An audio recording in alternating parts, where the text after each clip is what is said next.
Okay, electric flux के लिए सबसे पहले तो ऐसा था कि सपोज किसी भी सरफेस को इलेक्ट्रिक फील्ड में रखेंगे तो इलेक्ट्रिक फील्ड की जो फील्ड लाइन है वो सरफेस के साथ कितनी एसोसिएटेड है उसको इलेक्ट्रिक फ्लक्स बताया जाएगा। मतलब कि सपोज स्मॉल एलिमेंट अपने इलेक्ट्रिक फील्ड में रखा, ओके, तो small element as for example इसकी एरिया डेल्टा एस, इसकी एरिया क्या होगी डेल्टा एस, ओके, वो normal to as for example की इलेक्ट्रिक फील्ड है, ये इलेक्ट्रिक फील्ड मतलब यूनिफॉर्म इलेक्ट्रिक फील्ड। कल ही मैंने बताया था यूनिफॉर्म इलेक्ट्रिक फील्ड की सभी वेक्टर पैरेलल रहेगी, इक्वी डिस्टेंस होगी। ओके, यहाँ मैंने एक सरफेस ड्रॉ की,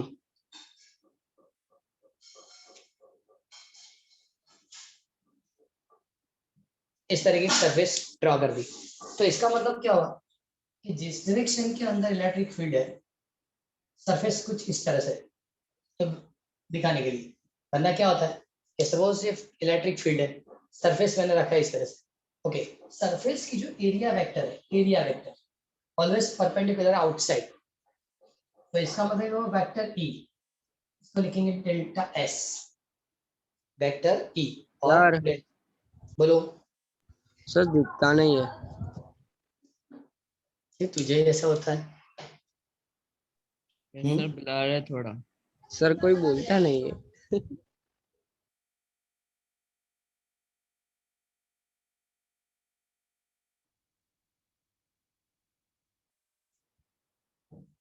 जस्ट अ मिनट।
अब बराबर है। हाँ अब बराबर है।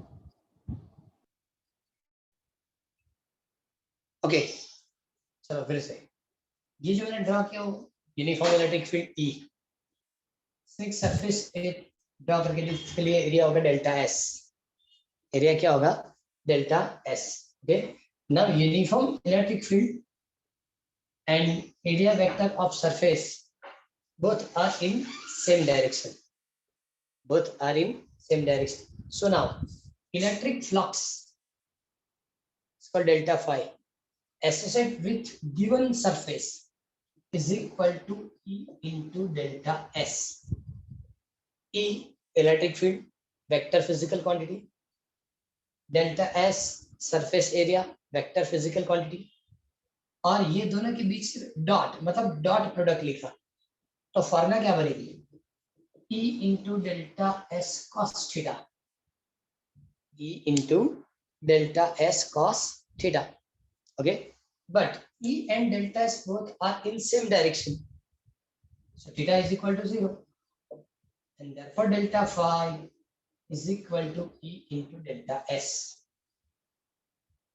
Electric field cross section area की मल्टीप्लिकेशन इलेक्ट्रिक फ्लक्स देगी, इलेक्ट्रिक फील्ड और क्रॉस सेक्शन। चलो एक और चीज, सपोज ये तो यूनिफॉर्म इलेक्ट्रिक फील्ड है, मैंने इसी तरह से सरफेस रखी थी, लेकिन सरफेस मैंने सपोज इस तरह से कुछ रखी होती है, इस तरह से रखने का मतलब क्या हुआ, इधर डायग्राम से देखो, ये इलेक्ट्रिक फील्ड है, ये इलेक्ट्रिक फील्ड को मैंने ऐसे प्लेन रखा था, अब ये सरफेस इस तरह से रखते हैं क्रॉस में, या इस तरह से क्रॉस में रखते हैं। सपोज मैंने कुछ इस तरह से सरफेस रखी, तो जो सरफेस एरिया वेक्टर होगा ऐसे जाएगा, मतलब ये डेल्टा एस, ये क्या होगा ई, और ये दोनों के बीच के एंगल क्या होगी, थीटा। ओके, जब ये दोनों के बीच के एंगल थीटा होगी, तो जो भी एंगल है यहाँ रखना है, जो भी एंगल है यहाँ सब्स्टिट्यूट करेंगे। ओके, एंगल 0 to 90 के बीच में होगा,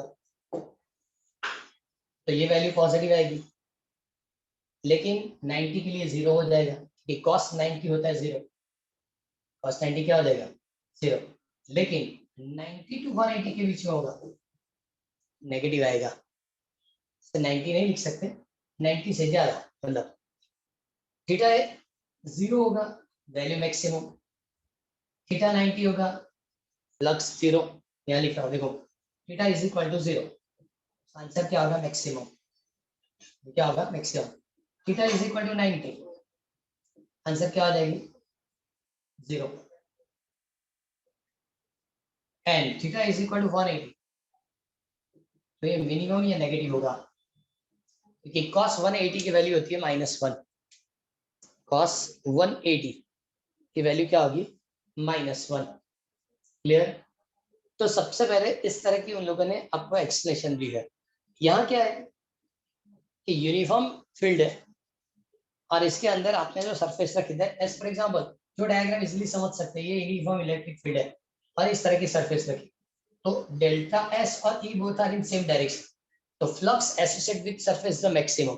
लेकिन सपोज मैंने ऐसा चेंज कर दिया, तो ये एरिया वेक्टर इधर जाएगा और फील्ड इधर आएगी, ये फील्ड की डायरेक्शन, ये एरिया वेक्टर, दोनों के बीच में क्या बनता है angle theta, theta suppose 0 to 90, तो आपको वैल्यू क्या मिलेगी 0 to 90, पहले 0 के लिए मैक्सिमम, 90 के लिए 0, मतलब 0 to 90 जाएंगे तो आंसर पॉजिटिव होगा, लेकिन 0 से 90 तक जाते वक्त फ्लक्स की वैल्यू डिक्रीज होती है, 90 पे 0 हो जाता है। ओके, नाउ 90 to 180, 90 to 180, 90 पे 0 है और 180 पे -1, तो मतलब क्या होता है, फर्स्ट क्वाड्रेंट में वो पॉजिटिव है, 90 पे 0 है, सेकंड क्वाड्रेंट के अंदर वो नेगेटिव है। ओके, और इससे हम इसकी यूनिट और डायमेंशन फॉर्मूला लिख सकते हैं। सपोज फ्लक्स के लिए यूनिट लिखनी है, तो electric field into area, electric field into area. Okay, electric field की यूनिट लिखी थी न्यूटन अपॉन कूलम्ब, बताया आपको। इलेक्ट्रिक फील्ड की यूनिट क्या लिखी थी, newton upon coulomb, okay into metre square, तो newton metre square upon coulomb is a unit of electric flux.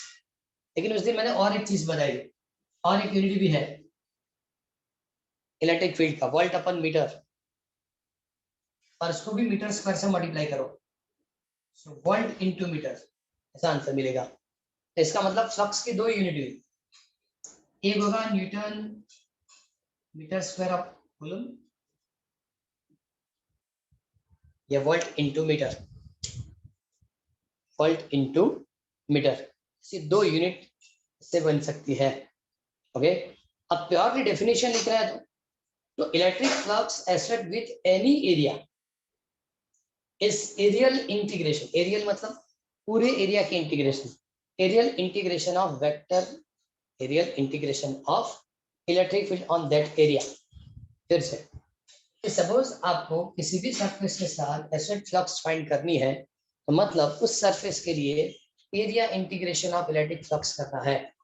Area integration of electric flux का मतलब ऐसा हुआ कि फ्लक्स कैलकुलेट करना है। फॉर एग्जांपल कि हमने तो स्मॉल एलिमेंट के लिए कैलकुलेट किया, पूरे ऑब्जेक्ट के लिए कैलकुलेट करना है, तो ये जो मैंने डायग्राम बनाया, तो यहाँ एक स्मॉल एलिमेंट जिसके लिए डेल्टा एस लिखते हैं, यहाँ एक स्मॉल एलिमेंट है जिसके लिए क्या लिखते हैं, डेल्टा एस। तो ये डेल्टा फाई करके हुआ पूरे एरिया, पूरे सरफेस के लिए लिख रहा है, फाई इज इक्वल इंटीग्रेशन, क्या लिखेंगे, ई इंटू डेल्टा एस नहीं लिख सकते आप, डी एस। जब इंटीग्रेशन करना होता है, ओके, पहले हमने स्मॉल एलिमेंट के लिए कैलकुलेट, छोटे से एलिमेंट के लिए, पूरे सरफेस के लिए कैलकुलेट करना होता, पूरे सरफेस के लिए तो सबको ऐड करना पड़ता है। ऐड मतलब क्या होता है, इंटीग्रेशन। इसने लिखा है area integration of electric field is called flux, area integration of electric field is called flux. Okay, एक चीज और भी है कि जितने पॉइंट्स मैंने लिख के दिए एमसीक्यू के लिए सेपरेटली याद रखना पड़ेगा। Okay, suppose theta equal to 0, तो मैक्सिमम होगा area and electric field perpendicular to each other, flux 0 होगी। ओके, इसके लिए मतलब कि थीटा लेस देन 90 तो flux positive, theta greater than 90 तो फ्लक्स की वैल्यू नेगेटिव होगी। क्लियर? एक बार 1.10 टॉपिक पढ़ो, चलो टेक्स्ट बुक से 1.10।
Done sir.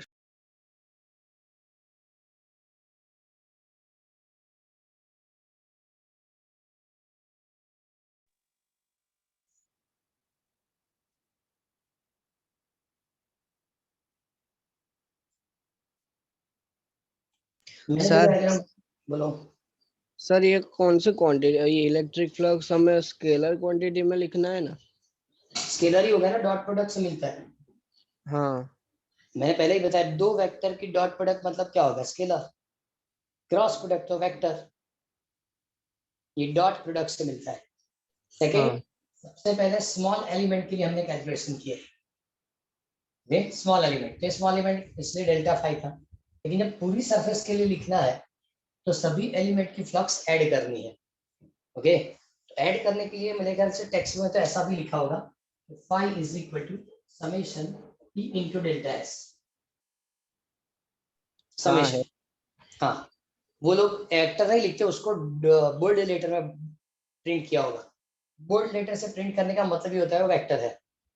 ओके, समेशन का मतलब एडिशन करना है, लेकिन जब आप इसको इंटीग्रेट करेंगे तो इसको आप डी एस लिखेंगे, नॉट डेल्टा एस, क्योंकि डेफिनेशन में लिखा है the electric flux associated with any area या any surface is a aerial integration of electric field on given area या given surface। given surface के लिए आप एरियल इंटीग्रेशन करेंगे। मतलब एरियल इंटीग्रेशन का मतलब क्या है, इस एलिमेंट सॉरी इस सरफेस के अंदर जितने एलिमेंट है सबकी फ्लक्स को ऐड कर देना, एरियल इंटीग्रेशन बताएंगे। सेकेंड चीज कि यूनिफॉर्म इलेक्ट्रिक फील्ड थी और यूनिफॉर्म सरफेस भी थी, स्क्वायर या रेक्टेंगल। लेकिन आप चेक करो टेक्स्ट में 1.19 नंबर के अंदर लास्ट एक नॉन यूनिफॉर्म भी ड्रॉ किया है, अनइवन सरफेस। नया डायग्राम बताओ, अनइवन ऐसा सरफेस ड्रॉ की होगी और ऊपर यहाँ लिखा है इसने एन कैरेट और ये डेल्टा एस ऐसा लिख के दिया एन कैरेक्टर में। तो इस टाइप की जो सरफेस है, समझो जरूरी नहीं है कि सरफेस मतलब जो भी ऑब्जेक्ट है वो ऑब्जेक्ट यूनिफॉर्म ही होगी। अनइवन ऑब्जेक्ट है तो उसके ऊपर आप छोटा सा ऐसा एलिमेंट ड्रॉ कर लो, वो तो स्क्वायर ही होगा। ओके, इस एलिमेंट की एरिया वेक्टर इधर है, यहाँ इलेक्ट्रिक फील्ड इस डायरेक्शन में, दोनों के बीच के एंगल थीटा। ओके, दोनों के बीच के एंगल क्या होगी, थीटा। सो E into delta S cos theta, E की वैल्यू रख दो, डेल्टा एस की वैल्यू रख दो, थीटा दोनों के बीच के एंगल रख दो, कैलकुलेशन हो जाएगी। ओके, सेकेंड हमने यूनिट लिख ली, newton metre square by coulomb या वोल्ट इनटू मीटर। अब इसकी डायमेंशन फॉर्मूला बनाएंगे, जितनी फिजिकल क्वांटिटी है सबकी डायमेंशन फॉर्मूला रखनी है। Newton metre square by coulomb, force के लिए डायमेंशन फॉर्मूला, फोर्स की डायमेंशन फॉर्मूला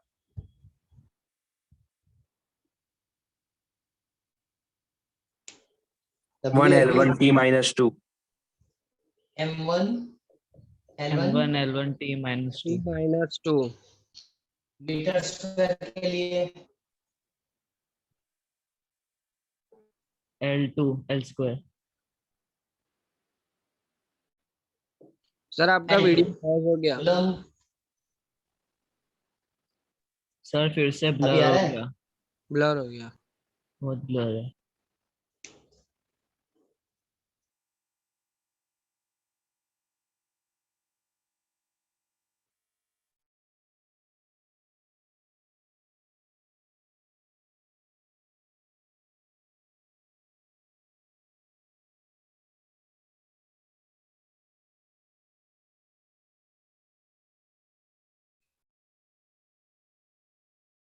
बराबर है।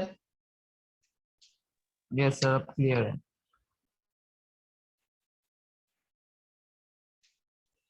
न्यूटन के लिए M1 L1 T -2 metre square मतलब L2, लेकिन कूलम के लिए A1 फिर से ए माइनस। ये कैसे आएगी, ये तो electric field sorry electric current के लिए होता है। M0 L0 T1 and A1 हमने फॉर्मूला लिखी है ना इलेक्ट्रिक चार्ज में। Okay, now M⁻⁴ M⁻⁴ L⁻⁴ L⁻⁴ मतलब 3 तो 0 ही है, ये ऊपर जाएगा तो E +2 -1 A -1। so M1 L3 A -3 A -1 dimension formula of electric flux unit लिखिए, ऐसा यूनिट वहां लिख के रखो। 27 पेज पे हो गया, टेक्स्ट में चेक करो। The unit of electric flux is Newton हाँ, meter सर, square by हाँ newton metre square by coulomb लिखा, उसके साथ में ये भी लिख लो volt into metre. Volt into metre, और ये डायमेंशन फॉर्मूला लिख दो, m1 a minus 3 a minus 1।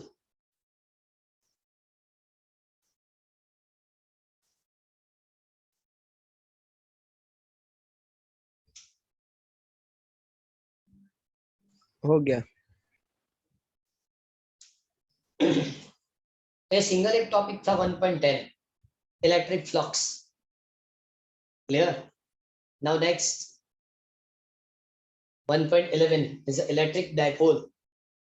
अब देखो, अब तक जितनी एक्सप्लेनेशन दी थी, सभी एक्सप्लेनेशन के अंदर हमने क्या किया, दो इलेक्ट्रिक चार्ज के बीच में लगने वाली फोर्स, सिंगल चार्ज से प्रोड्यूस होने वाली इलेक्ट्रिक फील्ड, वो सब बात की थी। लेकिन डिफरेंट दो इलेक्ट्रिक चार्ज की सेपरेशन से भी एक नई फील्ड क्रिएट होती है। As for example, equal magnet लेकिन अनलाइक चार्ज, इक्वल मैग्नेट और unlike separated by the certain distance, as for example q and minus q, एक plus q, second minus q, so equal magnet but unlike charge, एक positive और एक negative, okay, at a certain distance, समझिए दोनों के बीच की distance 2a,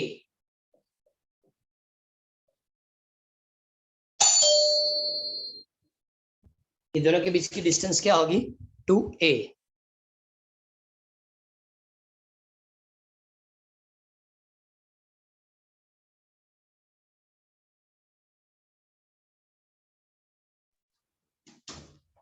So now plus q and minus q, same magnet।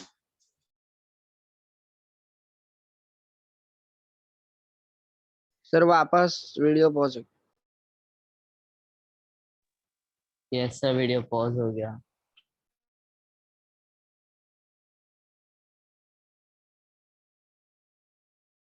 इसलिए इसको 2a,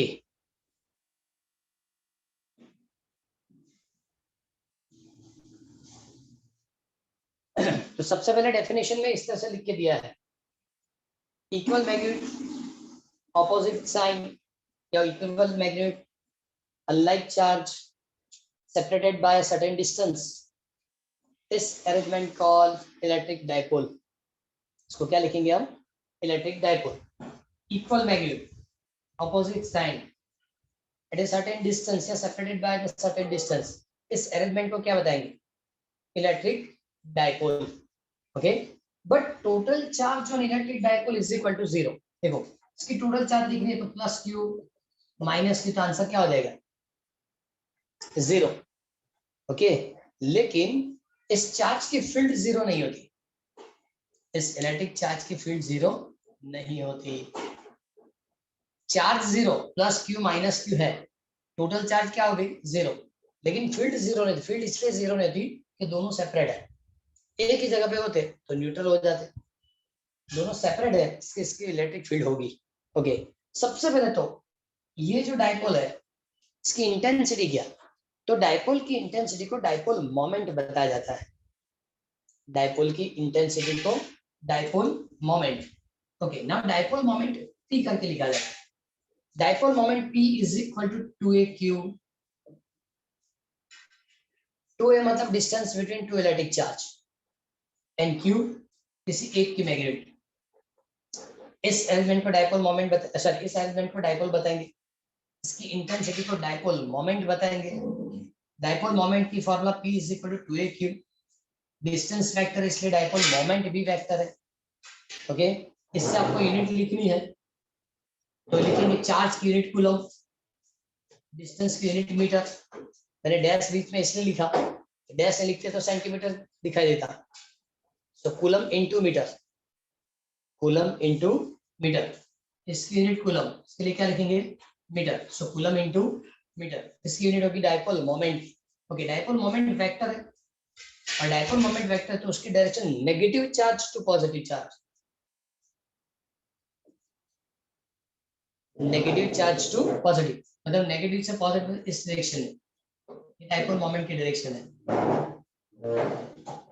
ये वेक्टर P की डायरेक्शन। मैंने आगे आपको इलेक्ट्रिक फील्ड की भी डायरेक्शन बताई थी, पता है? Electric field also vector physical quantity. कल हमने फील्ड लाइन पढ़ी, फील्ड लाइन से आगे हमने इलेक्ट्रिक फील्ड पढ़ी थी। Electric field also vector physical quantity. तो इलेक्ट्रिक फील्ड की डायरेक्शन कौन सी थी? Positive to negative. Positive to negative. Positive charge to negative charge is a direction of electric field, but the direction of the dipole moment is negative charge to positive. Reverse है, negative charge to positive charge. Okay, एक चीज और, चलो इसकी unit हो गई है coulomb into metre, तो इसकी भी डायमेंशन फॉर्मूला बनाएंगे। ओके, तो इलेक्ट्रिक चार्ज के लिए m0 l0 t1 a1 और मीटर मतलब l⁻⁴ So now, dimension formula of dipole moment m0 l1 t1 a1 ऐसा होगा। ओके,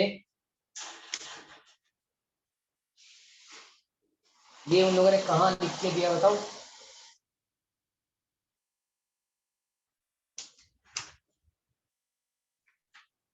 इलेक्ट्रिक डायपोल जो लिख के दिया है 1.11, वो टॉपिक एक बार पढ़ो, बाद में हम 1.11.1 पढ़ेंगे। 1.11.1 उसके बाद पढ़ेंगे। वो पूरी थियरी है, 3 मार्क्स 4 मार्क्स में काम में आएगी। पहले ऊपर वाली पैराग्राफ कंप्लीट करो, 1.11 वाली।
Done, sir.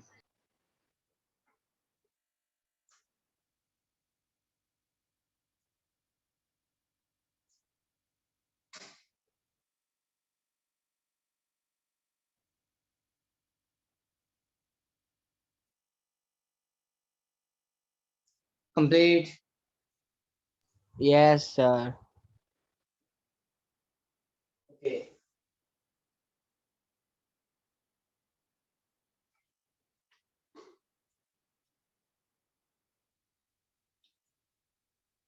अब देखो दो थियरी पढ़ेंगे और ये दोनों थियरी इलेक्ट्रिक फील्ड की है। इसकी इलेक्ट्रिक फील्ड के डायपोल। अब उन लोगों ने कहा कि डायपोल आप इसे एक एक्सिस पे रखेंगे, मतलब z x y यहाँ भी रखना है। टेक्स्ट बुक के अंदर डायग्राम चेक करो, पता चल जाएगा। टेक्स्ट बुक की डायग्राम डेंजरस है।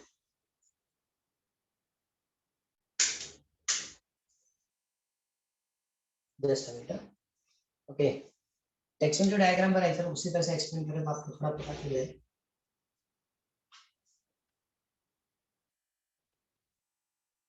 एक सरफेस ड्रॉ करके दी,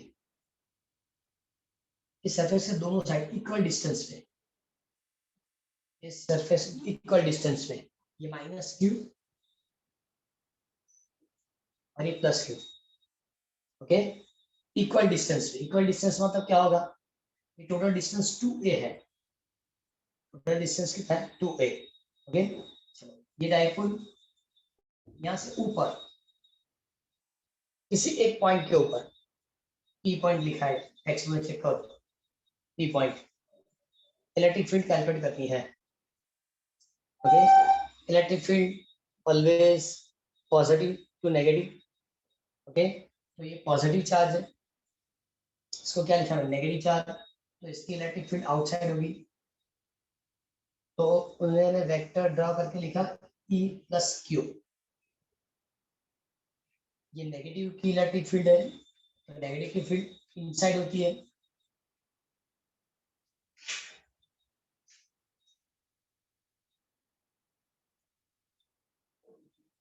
E minus Q, E minus Q, okay. Different pen से ड्रॉ करें।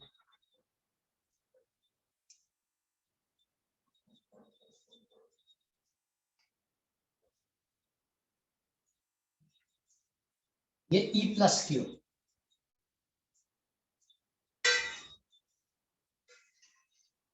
सपोज मैंने डायग्राम E माइनस क्यू, ये दोनों की इलेक्ट्रिक, तो इसकी टोटल फील्ड कितनी होगी, तो according to law of parallelogram ये आपको वेक्टर E मिलेगा।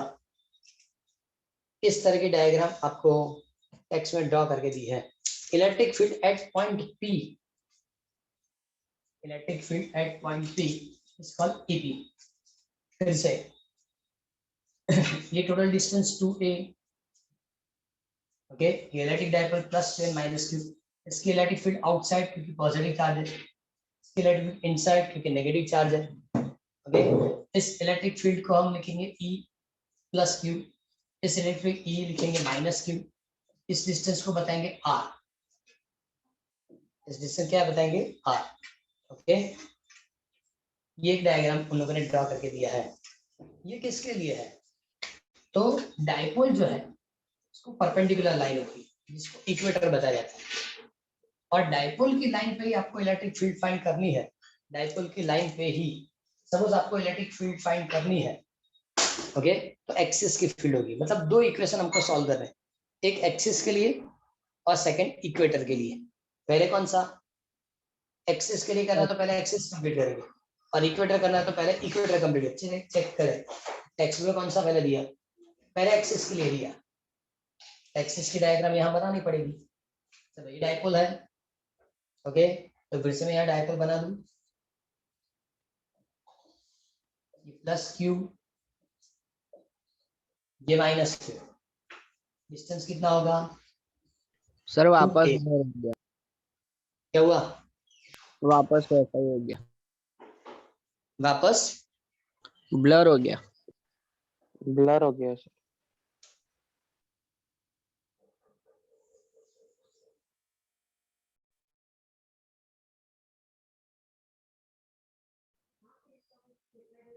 जस्ट मिनट चेक करो,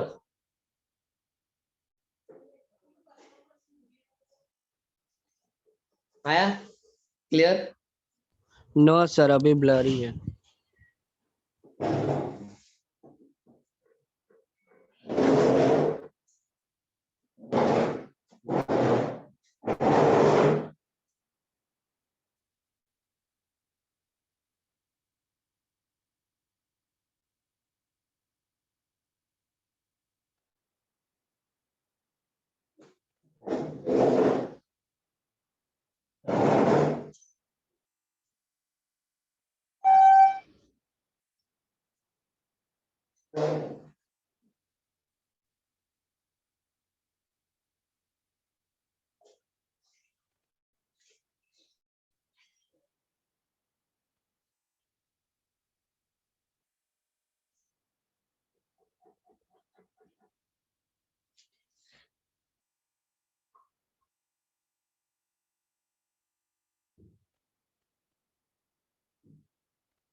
हाँ सर अब हो गया। प्रॉपर हो गया, हाँ प्रॉपर। आज मेरे घर से थोड़ा नेट प्रॉब्लम है, वरना तो इससे नहीं होना चाहिए, ओके। तो मैंने यहाँ एक डायपोल ड्रॉ कर दी, प्लस क्यू माइनस क्यू, दोनों के बीच की डिस्टेंस कितनी है 2a, ओके। सपोज मान लो कि इसकी जो एक्सिस है, एक्सिस मतलब उसी डायरेक्शन, डायपोल की एक्सिस बताई जाती है, और ये डायपोल की इक्वेटर बताई जाती है। ये डायपोल होती है, perpendicular line is a equator, dipole वाली लाइन इसको क्या बताया जाता है, एक्सिस। अब वो लोग डायपोल की एक्सिस पे आपको मतलब यहाँ पी पॉइंट लिया, यहाँ मुझे फील्ड फाइंड करनी है, ओके। तो पॉजिटिव चार्ज की फील्ड बाहर की ओर, ये इक्यू, नेगेटिव चार्ज की फील्ड अंदर की ओर, ये होगा E minus Q, E minus Q. तो ये दोनों की टोटल जो होगी, ये दोनों की क्या लिखेंगे, टोटल, इसको electric field on axis of dipole बताएंगे। सिमिलर ऐसा है, यहाँ इसके लिए ऊपर गया, ये इधर आया, ये दोनों की एडिशन, तो इलेक्ट्रिक फील्ड ऑन इक्वेटर मिलेगा। सबसे पहले हम इसको सॉल्व करेंगे एक्सिस, और बाद में सॉल्व करेंगे इक्वेटर, ओके।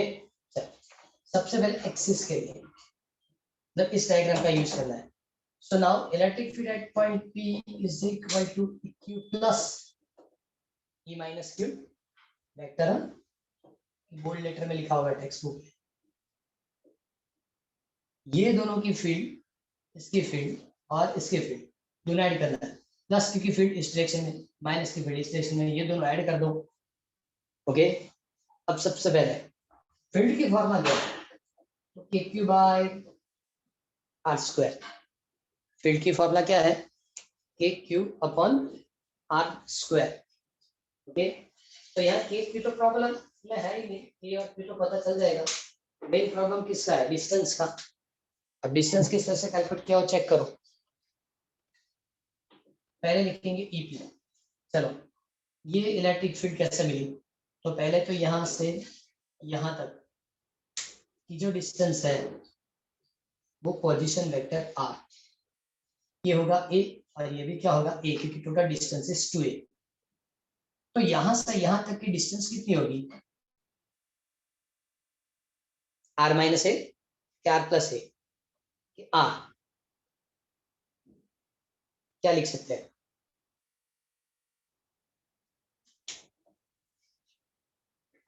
सर पॉजिटिव के लिए आर माइनस ए, फिर से प्लस क्यू से यहां तक की डिस्टेंस है तो आर से ए माइनस करना पड़ेगा, आर से प्लस क्यू से पी, ये दोनों के बीच की डिस्टेंस क्या है, आर माइनस क्या लिखेंगे, ए लिखेंगे। तो देखो पहले k Q R minus A whole square, r minus a क्या होगा होल स्क्वायर, ओके, ये आ गया है।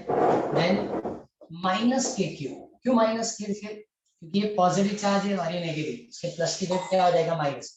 अब देखो यहां से यहां तक की डिस्टेंस लिखनी है, यहां से यहां तक, तो आर प्लस क्या लिखेंगे ए इंटू, अब ये दोनों वेक्टर है तो ये डायरेक्शन कौन सी, तो लिखेंगे इससे डायपोल के डायरेक्शन में होगा। यहाँ बताओ डायपोल की डायरेक्शन क्या होती है, अभी मैंने लिखा था, दो electric charge opposite sign certain distance is called electric dipole. Electric dipole की direction negative charge to positive charge, negative charge to dipole moment की डायरेक्शन में है। तो आपने सबसे पहले क्या लिखा, प्लस क्यू की फील्ड क्या है, तो K Q upon R minus ए होल स्क्वायर, माइनस क्यू की फील्ड क्या है, तो माइनस के Q upon R plus A whole square into P caret, मतलब डायरेक्शन कौन सी होगी, डायपोल मोमेंट की डायरेक्शन होगी। उन लोगों ने बताया डायरेक्ट सिंप्लीफाई किया है, डायरेक्ट लिख के दिया है, देखो चलो मुझे इसको सिंप्लीफाई करना है, तो क्या करेंगे, इसको सिंप्लीफाई करना है तो कैसे लिखेंगे, K Q R plus A whole square, K Q R minus A whole square upon R square minus A square whole square. LCM लेंगे तो ऐसा होगा, एलसीएम जो लेंगे इस तरह का होगा, ये इधर मल्टीप्लाई होगा, ये यहाँ मल्टीप्लाई होगा, ये दोनों के लिए इस तरह की फॉर्मूला होगी। चलो आगे सिंप्लीफाई करते हैं, इसके लिए क्या होगा, r square plus 2ar plus a square minus के Q, r square minus 2ar plus a square upon are square minus A square whole square into, ठीक है। देखो जब हम ये ब्रैकेट सॉल्व करेंगे ना, पहले मैंने के क्यू कॉमन निकाल दिया बाहर, R square minus R square cancel, 2ar minus minus plus 2ar मतलब कितना होगा 4ar A square minus minus A square cancel.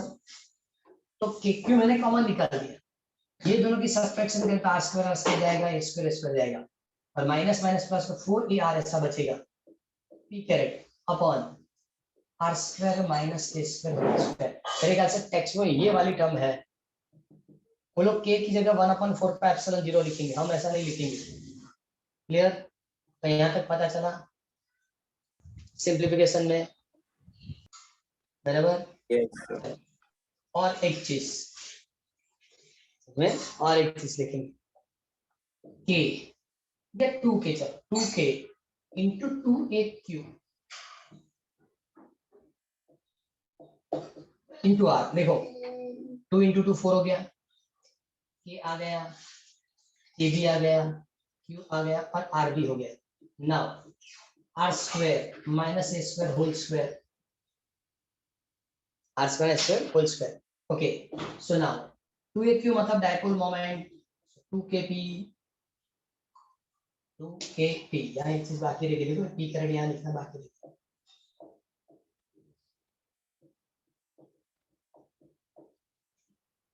तो ये जो फॉर्मूला है वो एक्सिस की इलेक्ट्रिक फील्ड की फॉर्मूला है इसकी एक्सिस की इलेक्ट्रिक फील्ड। लेकिन टेक्स्ट में कंडीशन दी है कि suppose r is greater than a r is greater than a तो आप इस फॉर्मूला को कैसे लिखेंगे तो आर इज ग्रेटर देन तो इसको निगलेक्ट करना है ये बहुत छोटी सी वैल्यू है ये निगलेक्ट करेंगे तो आर इज टू 4 होगा आर इज टू 4 होगा तो आर कैंसिल हो जाएगा इसका मतलब 2kp upon R cube into P caret 2kp upon R cube into P caret इससे कोई सिंप्लीफिकेशन नहीं दिया ओके। और इक्वेशन नंबर 1.15 सिंप्लीफाई करके दे दिया कौन सा 1.15 से सिंप्लीफाई करके दे दिया। पहले हो सके तो वरना प्रॉपर्ली चेक कर लो। एक्सिस की electric field 3 marks 4 marks dipole के एक्सिस के लिए इलेक्ट्रिक फील्ड कैलकुलेट करके दो पेज नंबर 28 के ऊपर डायग्राम ये ड्रा करके दिया है ओके। और सिर्फ 3 इक्वेशन में उसे सिंप्लीफिकेशन बता दी लेकिन इतनी ज्यादा सिंप्लीफिकेशन है।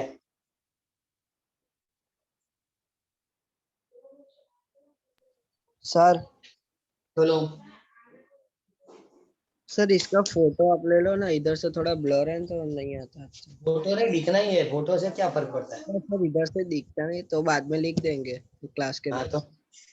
तो मार्क्स की फोटो रखेंगे हम नहीं देंगे चलेगा है ना। तो पर इधर दिखता नहीं है तो क्यों अभी तक क्लियर नहीं दिखता नो अभी ब्लर आ रहा है ऐसा। हाँ Yes, sir. अभी blur है. यस सर ब्लर आ रहा है।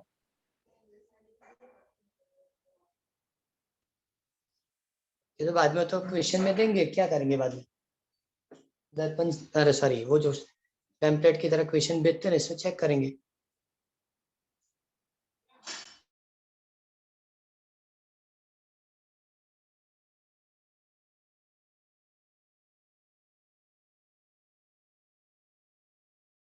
टेक्स्ट बुक से पढ़ लो अब बाद में मैं क्वेश्चन भेजूंगा तब लिख लेना। ओके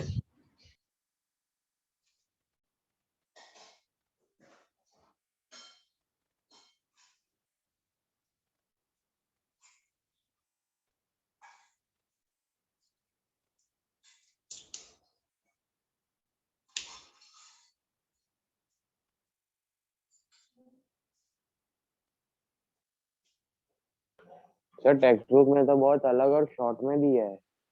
शॉर्ट में नहीं मतलब वो 3 मार्क्स थोड़ी देंगे 3 मार्क्स या 4 मार्क्स पे तो थोड़ी देंगे तो पूरा सिंप्लीफाई करना वो आपको करना पड़ेगा। ये सपोज एलसीएम ले लो ब्रैकेट सॉल्व कर दो और जो रिमेनिंग बता वो लिख के देना है। वो टेक्स्ट बुक तो ऑलवेज इसी तरह से सिंप्लीफिकेशन देगी वो पूरा लिख के नहीं देगी। उसने एलसीएम देखो उसके बाद डायरेक्टली उसने यही स्टेप लिखा है, ये जो लिखा ना, ओके, उसके बाद डायरेक्ट यही स्टेप बताया उसने। उसकी सिंप्लीफिकेशन है k इज इक्वल टू 1/4πε0 होगा। इसकी सिंप्लीफिकेशन के अंदर k इज इक्वल टू 1/4πε0 इस तरह से होगा। और ऐसा हो सके तो आज सिर्फ और सिर्फ एक ही थ्योरी पढ़ते हैं, कौन सी, एक्सिस वाली, इक्वेटर वाली आज नहीं पढ़ेंगे, है ना, दोनों मिक्स हो गई तो बाद में प्रॉब्लम।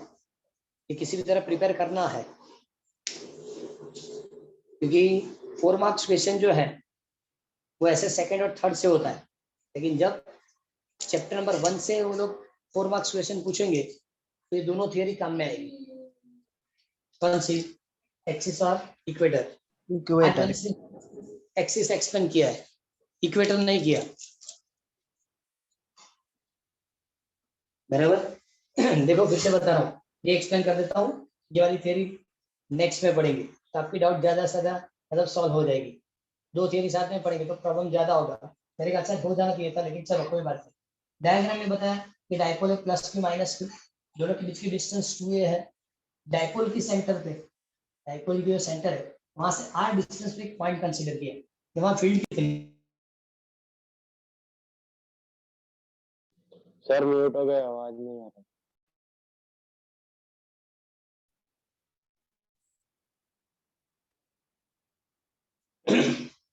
+q की फील्ड आउटसाइड होती है, -q की फील्ड इनसाइड होगी, ओके। मतलब यहाँ दोनों फील्ड इस तरह से मिलेगी ऑपोजिट डायरेक्शन के अंदर। अब मुझे फार्मूला लिखनी थी इलेक्ट्रिक फील्ड की, तो P पॉइंट पे इलेक्ट्रिक फील्ड कितनी होगी, तो ये दोनों की इलेक्ट्रिक फील्ड आप ऐड करेंगे, EQ plus P -q, okay, दोनों ऐड करना है। फार्मूला क्या है, तो KQ/r²। चलो इसके लिए +q हुआ तो KQ, डिस्टेंस कितना है, इस चार्ज से इसकी डिस्टेंस, ये डिस्टेंस तो r -a होगा, r - a whole square, okay. चलो सेकंड चार्ज नेगेटिव है तो ये माइनस कर दिया मैंने। इसके लिए भी क्या लिखेंगे, KQ, यहां से यहां तक की जो डिस्टेंस है पूरी, ये डिस्टेंस कितना, r + a लिखना पड़ेगा, r + a whole square, okay. लेकिन इसकी डायरेक्शन कौन सी है, डायपोल मोमेंट की, तो मैंने लिखा p कैरेट, डायपोल मोमेंट मतलब क्या लिखा, p कैरेट, ओके। अब एलसीएम लेना तो इधर जाएगा, ये उधर लिखेंगे, ये बेटा r² - a² होल स्क्वायर लिखेंगे, ओके। नाउ KQ, इसके लिए क्या लिखेंगे, r² + 2ar + a², r² + 2ar, okay, plus क्या लिखेंगे, a² minus KQ, r² - 2ar + a², बराबर। चलो ये दोनों से मैंने KQ कॉमन निकाल दिया, ओके। जब ब्रैकेट सॉल्व करेंगे तो r² + 2ar + a² minus r² + 2ar - a², तो r² a² कैंसल, तो बचा कितना, 2ar मतलब 4ar, p कैरेट, ये ब्रैकेट भाई का वही हो गया। मैंने कैसे अरेंज किया, तो पहले लिखा 2, बाद में k, अगेन 2, a और q, r बाद में गया, q 2aq = dipole moment p, तो 2aq = डायपोल मोमेंट मैंने p रखा, तो देखो 2kpr ऊपर r² - a² whole square into p caret, okay. तो ये ओरिजिनल फार्मूला है, लेकिन उसने बताया कि ये डिस्टेंस इस डिस्टेंस के सामने निग्लिजिबल है, क्योंकि ये तो 10th पार्ट ऑफ मिलीमीटर, ये जो डिस्टेंस दो जो इलेक्ट्रिक चार्ज होता है ना 1 मिलीमीटर से कम डिस्टेंस पे होता है, 10th पार्ट ऑफ मिलीमीटर, और ये तो मीटर में होता है, मतलब इस डिस्टेंस के सामने 10,010 लेस, तो इसका मतलब r is greater then a, मतलब r के सामने a निगलेक्ट कर सकते हैं। सपोज आपने a निगलेक्ट किया, यहाँ भी ये निगलेक्ट किया, तो ये r⁴ होगा, r⁴ होगा मतलब एक r कैंसिल हो जाएगा, इसका मतलब 2kp/r³ इनटू p कैरेट। ये कौन सी फॉर्मूला हुई, तो electric field on p point, मतलब ये एक्सिस के लिए फॉर्मूला हुई, ये फॉर्मूला किसके लिए, एक्सिस के लिए, ओके। और एक चीज और, पॉइंट चार्ज की इलेक्ट्रिक फील्ड E = KQ/r², मतलब inversely proportional to square of distance. हमने पॉइंट चार्ज की इलेक्ट्रिक फील्ड पहले पढ़ी थी, क्या लिखा था, inversely proportional to square of distance, लेकिन डायपोल की जो इलेक्ट्रिक फील्ड है inversely proportional to cube of distance. Point charge की electric field inversely proportional to square of distance, लेकिन डाइपोल की electric field inversely proportional to cube of distance. Clear? चला आज इतनी थियरी रखो। 1.11 कंप्लीट नहीं हुआ। 1.11.1 में 2 क्वेश्चन थे, एक्सिस और इक्वेटर। इसमें सिर्फ एक्सिस कंप्लीट हुआ, इक्वेटर बाकी है। और यहाँ तक की थियरी आपने सेंड भी कर दूंगा आपको। क्लियर? आज इतना ही पढ़ना है। Okay sir. नेक्स्ट में मैं आपको ये वाली थियरी पढ़ा दूंगा, तो दोनों के बीच में डिफरेंस पता चल जाएगी। बराबर? तो डाउट नहीं रहेगा। चलो